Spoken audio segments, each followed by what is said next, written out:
चुकाना किसको पड़ता? हमारे हम इतने पैसे वाले तो है नहीं। 5 बीघा या 10 बीघा जो भी जमीन आप लोगों के पास, मुश्किल से 2-4-5 किलो चांदी मुश्किल से किसी के पास होती हो, बड़ी मुश्किल में हम लोग का जीवन यापन हो रहा है। क्या करते हैं हम लोग? साहूकार या सूदखोर से हम उधार लेते हैं, कर्ज लेते हैं। लेते हैं कि नहीं लेते? सभी लोग अपने कर्ज कैसे लेते हैं? अपनी जमीन गिरवी रख देते हैं, चांदी गिरवी रख देते हैं, और फिर 5 लाख 10 लाख जो भी आपका समझौता होता है वो चुकाते हैं। उसका दुष्परिणाम क्या होता है? वो बच्चा और बच्ची दूसरे राज्य में जाकर मजदूरी करती है और नियत तारीख को, 5 तारीख को, 10 तारीख को जो भी साहूकार ने बात दिया पैसा वापस भेजती है। वो खुद खाए या ना खाए, पैसा उनके पास, साहूकार के पास आ जाता है। आता है कि नहीं आता है? भेजना पड़ता है। कई लोग यहाँ के ऐसे होंगे, भेजना पड़ता है पैसा। और वो साहूकार होली दीपावली में सब में ब्याज बढ़ाता जाता है कि 5% है, 7% है, 10% है। तो अच्छी बात है क्या? मैं आपको बताऊं, मेरे पास लिस्ट मैंने बनाई है, आप लोग शिकायत करते नहीं, पर हमने एक गोपनीय लिस्ट बनवाई। 350 झाबुआ में सूदखोर है, 350, जो अधिकांश आपके समाज के हैं। एक और चीज आती है जिससे बहुत मजा आता है शादी में, दारू। दारू पीने के बाद अपन लोग को ऐसा लगता है कि चंद्रमा में पहुंच गए जी। हाँ, चंद्रमा पे या मंगल ग्रह पे सीधे पहुंच गए, या हवाई जहाज पे ही चल रहा है। कई जगह तो लड़कियां भी पी रही हैं। तो दारू पीने से बताओ आप, कोई अच्छी ताकत आती है क्या? फिर क्या होता है?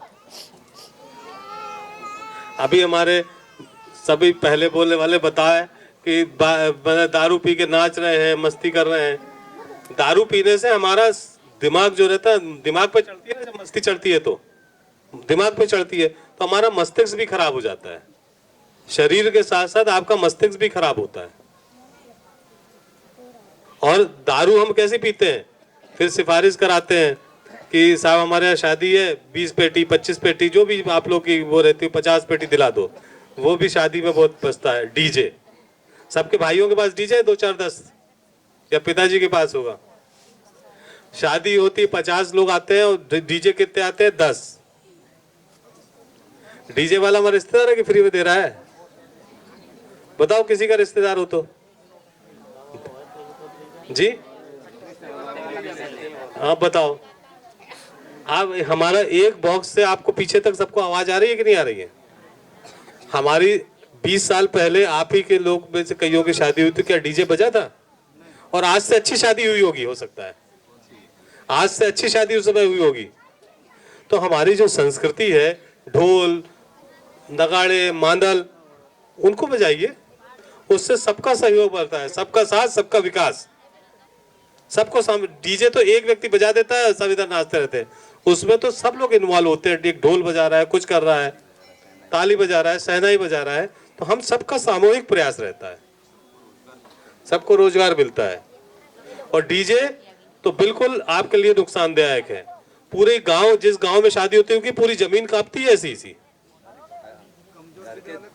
हाँ, कमजोर दिल वाले बड़े बूढ़े को अटैक आ जाएगा और बच्चे बहरे हो सकते हैं।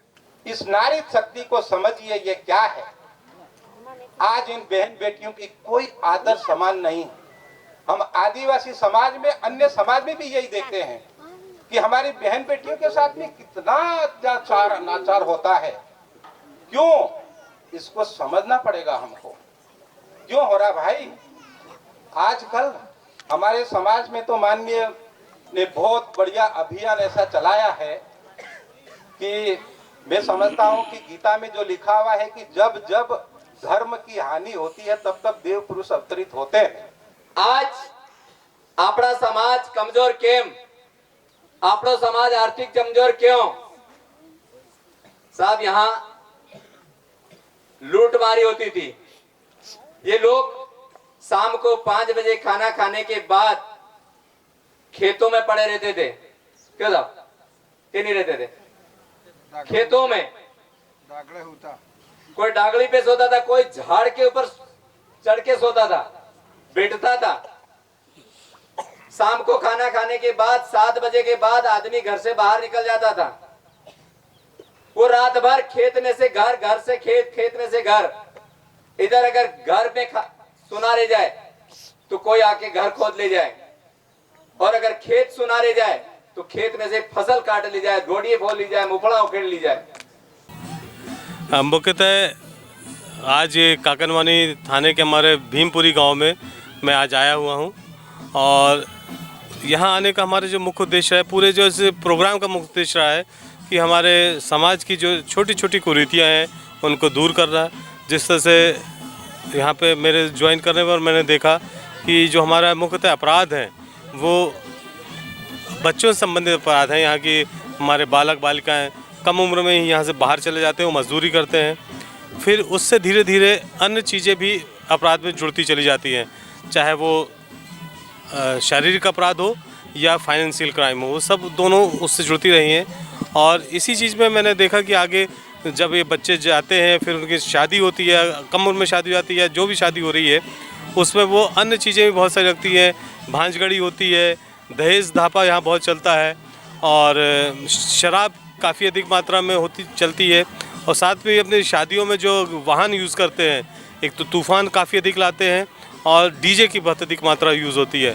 तो हम और इन सब के यूज़ होने के कारण इनको आर्थिक संकट से सामना करना पड़ता है, और कर्ज के जंजाल में फंसते चले जाते हैं। तो इन सभी चीज़ों से दूर करने के लिए पुलिस विभाग के द्वारा ये पहल चालू की गई है, और इसमें हम गांव में जाकर छोटे छोटे ग्रुपों में जाकर सभी गांव वालों को, बच्चों को, बच्चियों को एक निवेदन और अनुग्रह करते हैं कि इन सब जो हमारी कुरीतियाँ हैं इनसे दूर करने का कोशिश करिए, प्रयास करिए, और एक बेहतर समाज की ओर, अपने बेहतर भविष्य की ओर अग्रसर होइए।